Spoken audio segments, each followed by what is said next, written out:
Greetings to everybody. Welcome to the literature reading class. We are reading from Talks on Gita by Vinobha Bhav. We are on page 92. Before we proceed with the thoughts of the Gita, I wanted to share some thoughts from Swami Vivekananda's literature. One concept Swamiji insists is that we read Bhagavad Gita again and again, and we must learn to work incessantly. That is the word that he uses. We must learn to work incessantly. That means without interruption. We should continue to work. And he says this is the central theme of Bhagavad Gita, work with no interruption. And he gives some examples about this. He says, like the lake,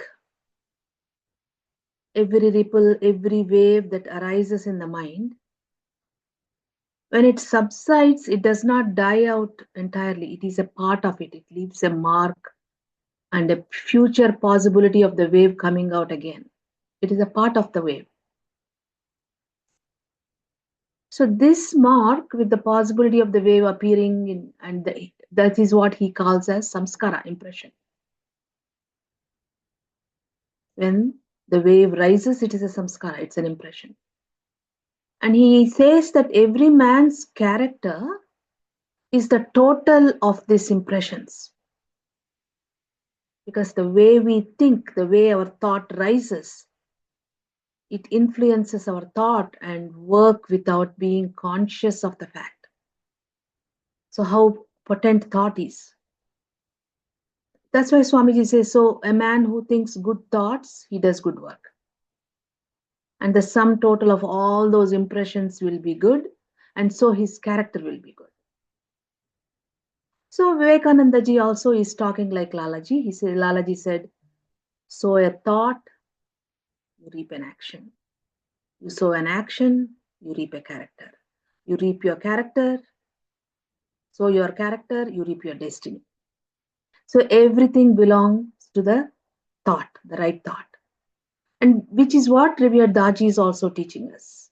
He gave us the exercise to meditate at point A, that correct thinking, right understanding, and honest approach to life is developing in me, and it is developing in all, because it builds the character, it is built in the state of being, it is building the thought process. So action in the form of a karma becomes a purified action, and we continue to work continuously without break, incessantly. And that is the focus of Karma Yoga in Bhagavad Gita. And also, Swamiji says that the gist is you should work like a master and not like a slave. What do they mean? A master owns his everything. He enjoys his work. He enjoys his creation. Whereas a slaves, you work for results, you work for payment. So he says, bring love into action, bhakti into action. Mix bhakti yoga into karma yoga. And only acts of love will bring happiness. Like if you have to raise a child grudgingly because it is not yours, or you bring your child with a lot of love because it is your child, the difference. So Swamiji says, just like all the masters, only love brings peace and blessedness. And so he connects this to the state of Sat Chitanand, which are totally, eternally connected. The real existence, the Sat, the real knowledge, and the real bliss, all are connected. And that is why in the Bhagavad Gita, Lord says, if I stop from working even for one moment, the whole universe will collapse, will die. I have nothing to gain from the work. I am it. But why do I work? Because my state of being is love. I love the world. So to attain this state of unattachment, is almost our life work of Karma Yoga.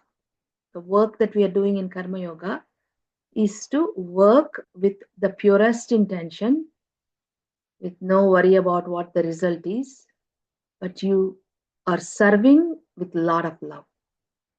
And then we attain the goal of love and we become free.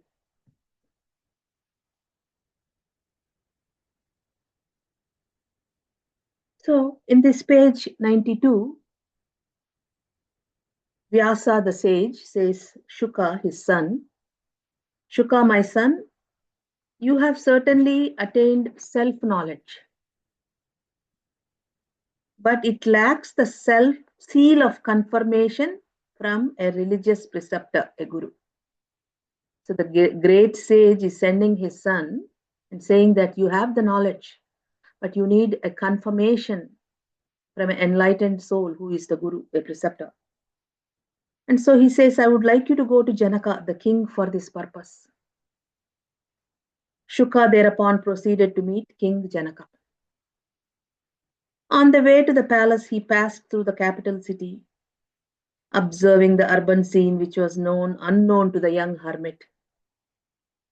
When he reached the palace and met the king, the following conversation took place. Janaka, the king, asked, Why have you come here, young man? And Shuka says, To gain knowledge, sir. Janaka says, Who has sent you? Shuka says, Vyasa, my father, has asked me to meet you. And Janaka asks, Where have you come from? And Shuka says, From the ashram. And Janaka asks, While coming here from the ashram, what did you observe in the market? And Shuka says, I observed sweet meats made of sugar piled up everywhere. And Janaka says, What else did you see? I saw sugar statues walking on the streets and talking with each other. What did you see next? I then saw the palace steps made of sugar. And what after? Everywhere I found pictures of sugar. Janaka says, What are you seeing now? A sugar statue is talking to another sugar statue. This is what Shuka says. And Janaka says, Well, you may go now. You have indeed attained self-knowledge. Thus, Shuka got what he wanted, a certificate from Janaka. The point is that Janaka, the Karma Yogi, accepted Shuka, the sannyasi, as his disciple. A man who has attained self-knowledge sees that all things in the world are different forms of the same single substance. That is the meaning of their conversation. When the student said, I saw sugar steps, I saw sugar thing, I have sugar that. They see the essence of the same thing in everything in the universe. They see divinity everywhere in the universe. A man who has attained self-knowledge sees that all things in the world are different forms of the same single substance. Shuka has used the word sugar to indicate that substance. And so Janaka has accepted him as his disciple. There is another interesting story about Shuka. King Parikshit has been cursed that he would die after 7 days. He wanted to prepare himself for the impending death.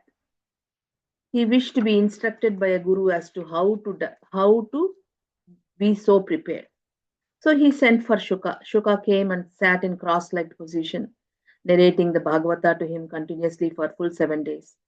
He never changed his sitting posture. What was remarkable was that he felt no strain, although he was made to exert himself so much. Though he was constantly working, it was as if he was not doing anything. There was no feeling of fatigue. Thus, it is clear that yoga and sannyasa are mutually exclusive. That is why the Lord says, He truly sees, who sees both Sankhya and yoga, that is, knowledge and selfless action as one. He who realizes that yoga and Sankhya are the one understands the true secret. Let a true sannyasi with mind completely pure and still, dwelling in the divine consciousness, stay amongst us for a few days. Imagine how much he will illuminate and inspire our lives. And this we observe when we go be with our Guru. We don't even know what it is, we're inspired. Our state of being is totally different because his state of being of knowledge, of peace, of that is radiating on us and inspiring us. His mere sight, mere presence will achieve what good works accumulated over years cannot. So that's why every time we go, we see a bit of transformation in us when we go to see the Guru. Even a look at a photograph can cleanse the mind. Pictures of departed person can arouse devotion and love in the heart and purify it. Imagine then the inspiration one can derive from being in the presence of a living sannyasi. Both the sannyasi and the yogi do lok samagraha. That means bring the people together, holding them together, guiding them along the path of virtue and righteousness. This is what the duty of the master sees. In the case of sannyasi, action appears to have been renounced, but the apparent inaction is full of action. It is packed with infinite inspiration. A jnani, a knowledgeable sannyasi, and a knowledgeable karma yogi are on the same plane. Terms differ, but the meaning is the same. Yoga and sannyasa are two modes of the same reality. A wheel in rapid motion seems at rest. This is the case with a sannyasi.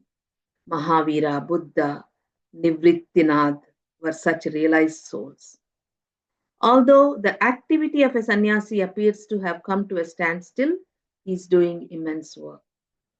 Thus, a yogi is a sannyasi and a sannyasi is a yogi. These terms are synonymous and interchangeable. But still, yoga is better than sannyasa. Nevertheless, the Lord has given a lot more weight to yoga in the Bhagavad Gita. He says that karma yoga is superior to sannyasa. Why does he say so when there is no difference between them? What does it mean? When the Lord says so, it is from the standpoint of a seeker. For us, from our side, what is good for us? Do everything without being active is possible for a realized soul, not for a seeker. Like for the masters, it is possible. But for us, we have to work upon ourselves. I cannot say I'm perfect. I have to work towards perfection. That is where the sadhana comes into being.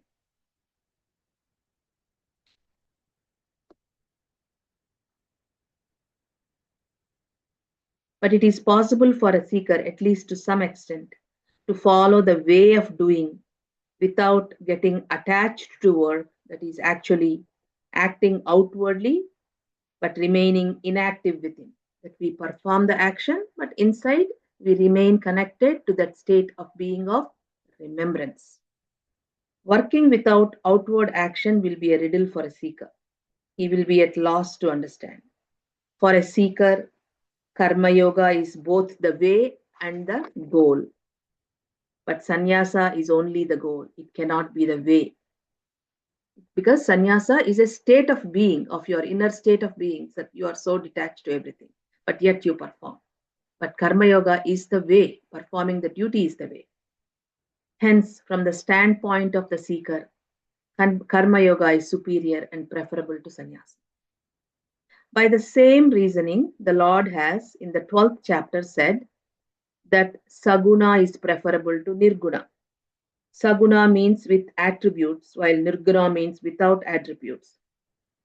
There are two aspects of the divine who could be personal God with attributes, as well as impersonal, unmanifest, and absolute. Saguna sadhana, that means bhakti, includes service and image worship. Brahman can also be with form as well as formless.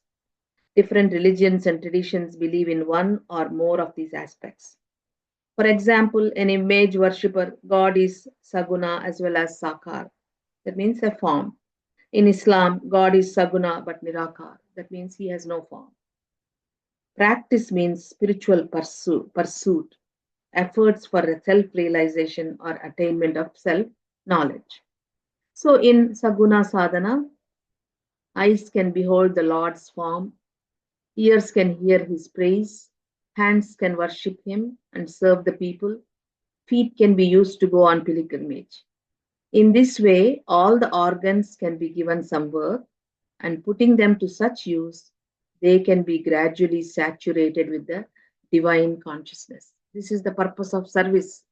Purpose of service is every speck of our being becomes divinized with pure action, pure service.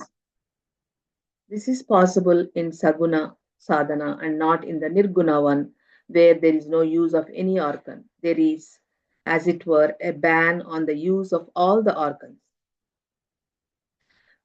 Such a blanket ban could very well frighten a seeker.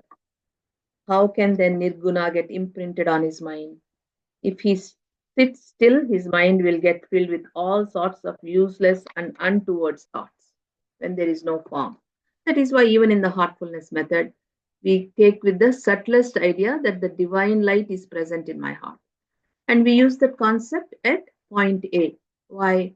Because Babaji said, whatever you meditate on point A becomes your fate. So when you are meditating at point A every morning, that where the heart beats, the divine light is present. I'm absorbed in that light. The light is attracting me. We are creating our future that the divinity is pulling me inward, not the external manifestation. So the nature of the sense organs is such that they invariably tend to do what they are told not to do, because the flow is downward, so we tend to do opposite things. Do not the advertisements exploit this very fact? They start with the headline, don't read this, so the reader is intrigued and invariably reads what follows. This is some technique, some gurus that want to become famous, they will just put some contradictory line about themselves, and people are curious, oh, what's contradictory? And they listen to it, and there is nothing contradictory. They're promoting themselves. So the reader is intrigued and invariably reads what follows. That is the very purpose of the advertisements, to induce the people to read their contents attentively. In nirguna sadhana, the mind will wander aimlessly, while in Saguna bhakti, it will be engaged in something or the other. And that is why, even when we take remembrance in the beginning, we take the remembrance of the form of the guide whom we are connected, to the consciousness of the guide whom we are connected. And then we go beyond the form into just consciousness and the connection. We just connect. In Saguna bhakti, there is place for worship, service, compassion. The organs have something to do in it. If the organs are so engaged, the mind will not go anywhere, even if given freedom to do so. So it will get interested in the activities and will automatically get concentrated without even being aware of it. But if you try to concentrate the mind forcibly, it will run away in no time. That is why our technique is let go. Take a deep breath. Thoughts are disturbing. Just simply let go. Allow the mind to rest in the silence. It is therefore better to engage the organs in some good work and let the mind go anywhere. It will not do so. Our practice is, I am absorbed in the absolute. I am absorbed in the presence, and everything around me is also absorbed in the same divine presence. But if you try to force it to be still in one place, it will invariably run away. Saguna, form worship, is superior to nirguna, non-form, for a man encased in the body, because it's easier. The ingenuity in seeing that the actions leave no trace on the mind is better than doing work without acting, because it is easier. In karma yoga, there is scope for efforts and practice. In it, one can control the organs and then try to withdraw the mind from all the activities gradually. Here we don't try to control the mind. We withdraw the senses, dharana, pratyahara. We withdraw the senses inward. And what helps us withdraw inward? Pranahuti. Biggest support. The dhara, the flow of the prana, diverts the flow of our thought towards the center, allowing us to rest. This effort can succeed someday, even if it is not immediately possible. For us, it is possible the day one. Karma yoga is thus easier to follow. It is its special plus point. Otherwise, karma yoga and sannyasa are one and the same in their perfect states. In Karma Yoga, hectic activity appears on the surface, but there is perfect peace within. While in sannyasa, there is power of moving the whole world without doing anything. Thus, both are not what they appear to be. Perfect karma yoga is sannyasa, and perfect sannyasa is karma yoga. There is no difference, but karma yoga is easier for a seeker to follow. Chandadeva, a person, has sent a letter to Jnanadeva. It was nothing but a piece of blank paper, as he could not make up his mind on how to address Jnanadeva. Jnanadeva was much younger in years but superior in wisdom. Should he address him respectfully as one addresses an elder or as one addresses a younger person? Unable to decide, he sent the blank letter. It first reached the hands of Nibrittinath. He read it and passed it on to Jnanadeva, who read it too and passed it on to Muktabai, their younger sister. Reading the letter, Muktabai explained, "Hey Changdev, you are so old, but you are so blank." Nirvittananda had read something different in that letter. He said, "Yes, Changdeva is blank, which means that he is pure and innocent, therefore deserves to be taught." So he asked, see, the blank paper, how each saint has read it differently. So he asked Jnanadeva to send a reply to this letter. Jnanadeva sent a letter comprising 65 small stanzas, and that letter is therefore called Chandega Pashishti. Such is the charming story of this letter. It is easy to read written words, but difficult to read what is not written. There is no end to reading it. A sannyasi appears to be empty and blank, but he is full of infinite work. Although sannyasa and karma yoga are of equal worth in their perfect states, karma yoga has an additional practical value. A currency note and a gold coin of the same denomination have the same value as long as the government is stable. But if the government collapses, the currency note is reduced to a piece of paper, whereas the gold coin will have some worth under all circumstances, as it is, after all, made of precious metal. In the perfect state, action and renunciation action have the same value as self-knowledge is there in both of them. Value of self-knowledge is infinite. In mathematics, there is a principle that you may add any quantity to infinity and the total remains equal to infinity. Karma yoga and renunciation of karma are of equal value when coupled with self-knowledge. But when self-knowledge is deleted from both the sides, karma yoga is preferable for a seeker. Action through inaction is a riddle beyond the understanding of the seeker. Karma yoga, as already stated, is a path as well as the destination, while sannyasa is only a destination. In the terminology of the scriptures, karma yoga is a means as well as the nishta, while sannyasa is only the nishta, and that is the ultimate state. We will start chapter 6 next week.